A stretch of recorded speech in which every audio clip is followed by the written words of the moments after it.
I wanted to talk about 3 mistakes we make in early stage dating that really hurt our chances of things going anywhere. When we like someone, we all want to get them hooked, don't we? We all want to make sure that it actually has the best possible chance of going somewhere.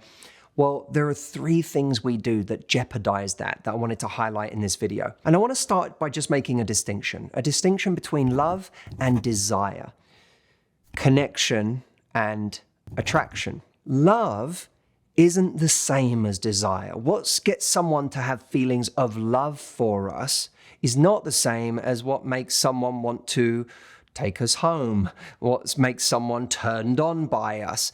And if we want to keep someone's attention in dating, desire is absolutely essential. The 3 things that I'm going to talk about today, the mistakes we make, are not necessarily things that will hurt love, but they will have the potential to hurt desire. And if we hurt desire, we run the risk of losing someone's energy.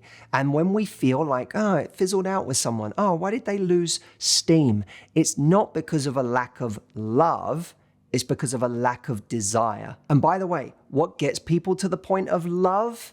Enough desire in the early stages to carry them through to a place of real deep connection and investment. Mistake number 1, showing that we are surprised someone is into us. If we say or do things that communicate to someone, I just don't know why someone like you would like someone like me. I'm surprised that you're into me. I'm surprised that you like me as much as you say you do. I am surprised you approached me. What we're saying to someone is, someone with your value shouldn't be into someone with my value. And the danger of that is that we're going to make someone feel like they got the raw end of the deal. We all want to feel in life like we're getting the best deal possible. So no one wants to go into a dating scenario feeling like they're the one being shortchanged.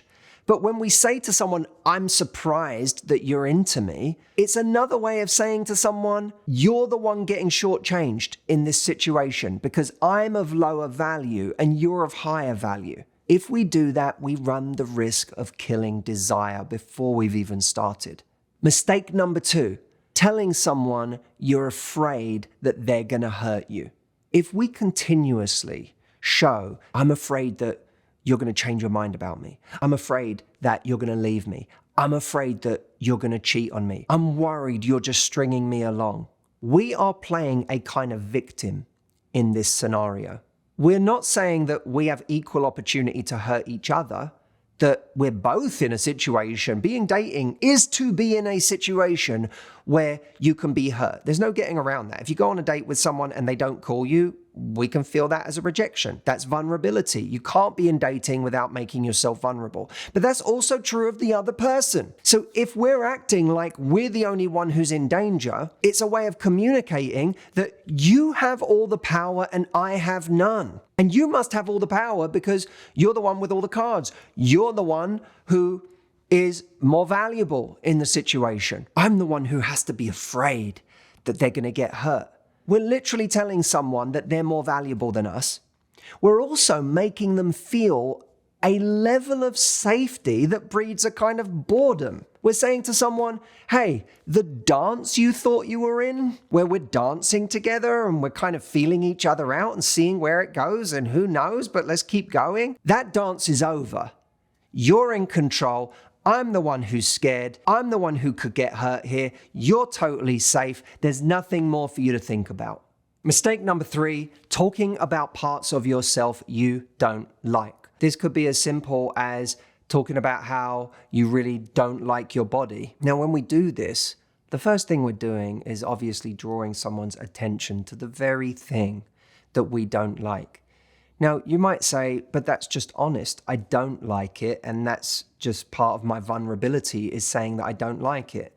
Well, we have to ask ourselves, what's the appropriate time and place for revealing that kind of insecurity? If you were on your way in to watch a movie that you were really excited about, You'd been anticipating this movie, you were looking forward to it, and then, right before the movie was about to start, a video played of the director saying, hey guys, so I hope you enjoy the movie. I just want to let you know there's a scene in the first 10 minutes, the one in the bar, that I'm really not happy with the way that it turned out.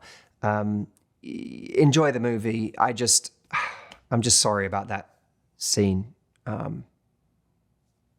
It just didn't go the way we wanted. Imagine watching that movie now. Are you going to be able to enjoy the movie? Or is your mind just now going to be on the bar scene?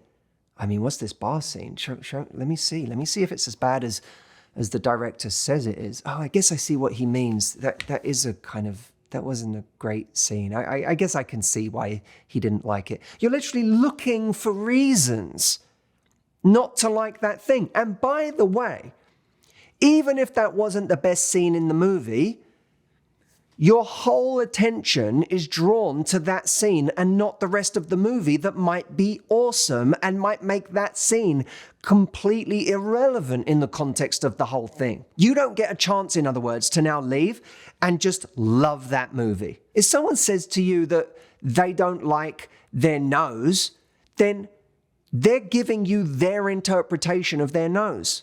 I don't like my nose. But they're giving you their interpretation of it.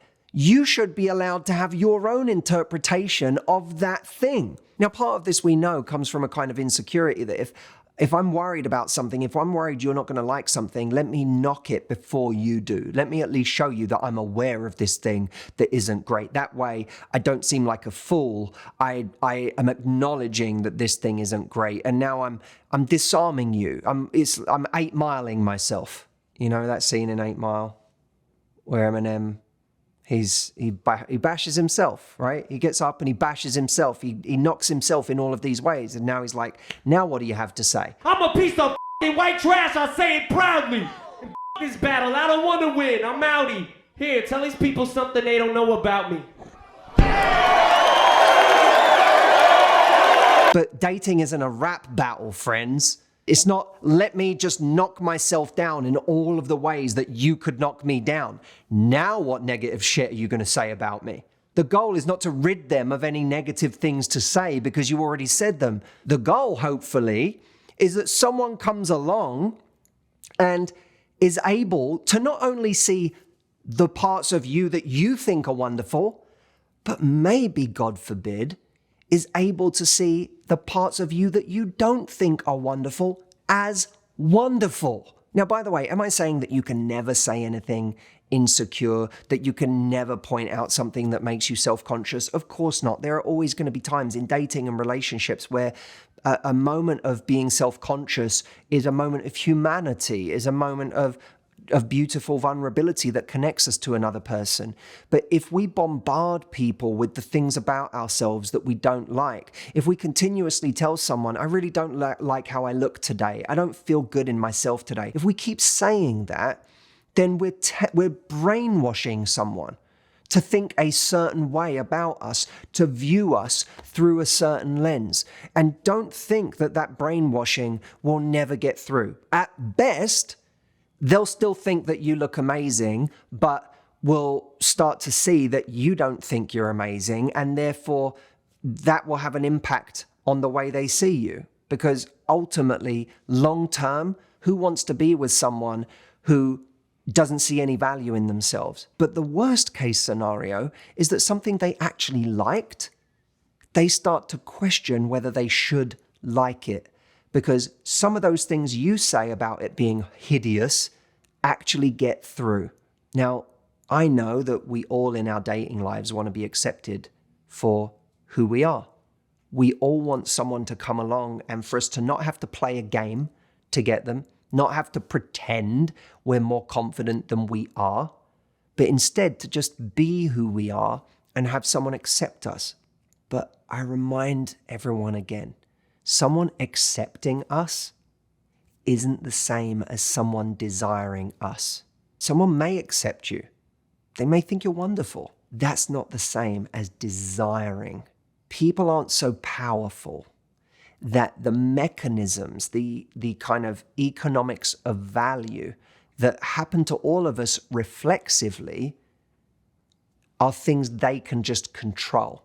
If we behave as someone who has no value, who isn't desired by anybody else, hasn't been wanted by anyone in years, and who can blame them? You've got all these terribly unattractive features. If we continue to paint that picture to someone, then they can be forgiven for losing desire, because we're all going on these unconscious ways of measuring people's value and then getting attracted or not attracted to where they end up on that scale. Can we do some of these things I've said in this video and get away with it? Of course we can. Can they even be charming sometimes? Yes. Can they make us human and vulnerable in the right context? Of course. But the question we have to ask ourselves is the pattern of my behavior one that paints a picture of someone that has value or someone that does not?